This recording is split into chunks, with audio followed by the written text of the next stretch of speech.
नमस्कार।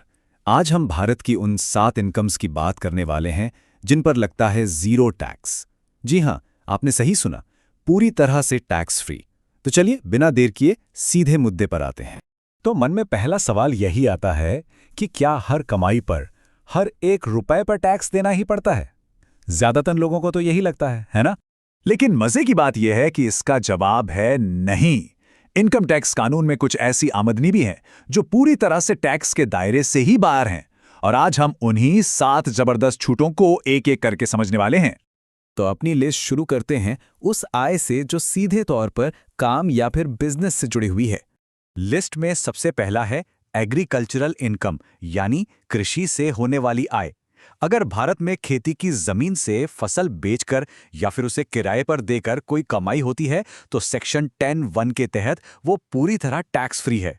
हाँ, इसमें एक बहुत जरूरी बात यह है कि वो जमीन भारत में ही होनी चाहिए। दूसरा है पार्टनरशिप फर्म से मिला हुआ मुनाफा। देखिए, अगर कोई किसी फर्म या एलएलपी में पार्टनर है तो मुनाफे का जो हिस्सा उसे मिलता है उस पर कोई टैक्स नहीं लगता। और इसके पीछे की वजह भी बड़ी सीधी है। फर्म उस मुनाफे पर पहले ही टैक्स चुका चुकी होती है, तो एक ही इनकम पर भला 2 बार टैक्स क्यों लगे? अच्छा, अब काम से होने वाली कमाई से आगे बढ़ते हैं और कुछ ऐसी स्मार्ट सेविंग्स की तरफ देखते हैं जो न सिर्फ पैसा बढ़ाती हैं बल्कि टैक्स भी बचाती हैं। और इस कैटेगरी में सबसे जाना पहचाना नाम है पीपीएफ, यानी कि पब्लिक प्रोविडेंट फंड। ये लंबी अवधि की बचत के लिए, मतलब लॉन्ग टर्म सेविंग्स के लिए एक बहुत ही पॉपुलर ऑप्शन रहा है। अब पीपीएफ की जो सबसे खास बात है ना, वो है इसका ट्रिपल ई स्टेटस। चलिए इसका मतलब समझते हैं। पहला ई यानी एग्जेम्प्ट, जब पैसा इसमें निवेश करते हैं तो एटीसी के तहत छूट मिलती है। दूसरा ई यानी एग्जेम्प्ट, जो ब्याज मिलता है वो भी टैक्स फ्री होता है। और तीसरा ई भी एग्जेम्प्ट, यानी मैच्योरिटी पर जो पूरी रकम मिलती है उस पर भी कोई टैक्स नहीं। मतलब ये एक बेहद ही ताकतवर सेविंग टूल बन जाता है। पीपीएफ जैसा ही एक और बेहतरीन विकल्प है सुकन्या समृद्धि योजना, यानी एसएसवाई। जहां पीपीएफ कोई भी खुलवा सकता है, वहीं एसएसवाई खास तौर पर बेटी की पढ़ाई या शादी के लिए डिजाइन की गई है। और जानते हैं क्या, इसे भी पीपीएफ वाला ही ट्रिपल ई का शानदार फायदा मिलता है। हमारी लिस्ट में अगली टैक्स फ्री इनकम है लाइफ इंश्योरेंस की मैच्योरिटी पर मिलने वाली रकम। सेक्शन 10(10)(d) इसे टैक्स से पूरी तरह छूट देता है। लेकिन यहां एक बहुत जरूरी शर्त है, और वो है ये 5 लाख रुपए की लिमिट। ये छूट तभी मिलती है जब पॉलिसी का सालाना प्रीमियम 5 लाख रुपए से ज्यादा ना हो।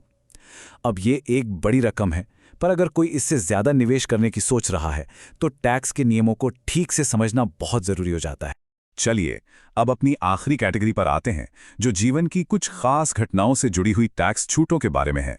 अगर किसी को पढ़ाई का खर्च पूरा करने के लिए कोई स्कॉलरशिप मिलती है तो पता है क्या, वो सेक्शन 10(16) के तहत पूरी तरह से टैक्स फ्री होती है। और अच्छी बात यह है कि इसमें कोई ऊपरी सीमा नहीं है।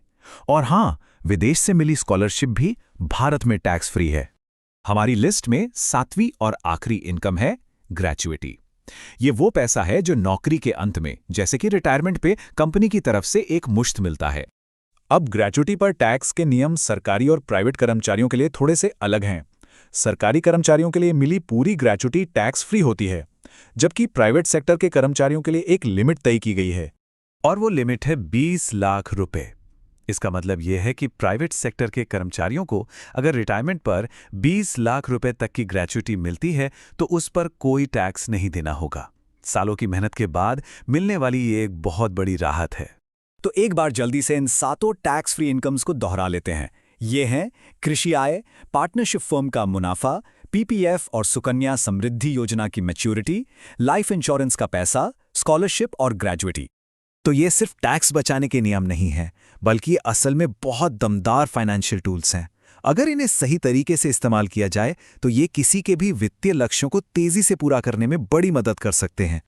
तो अब सवाल ये उठता है कि इन 7 शक्तिशाली फाइनेंशियल टूल्स में से कौन सा किसी की अपनी फाइनेंशियल प्लानिंग में सबसे बेहतर तरीके से फिट बैठता है? इस पर सोचना तो बनता है। वीडियो पसंद आए तो लाइक, शेयर और सब्सक्राइब करें।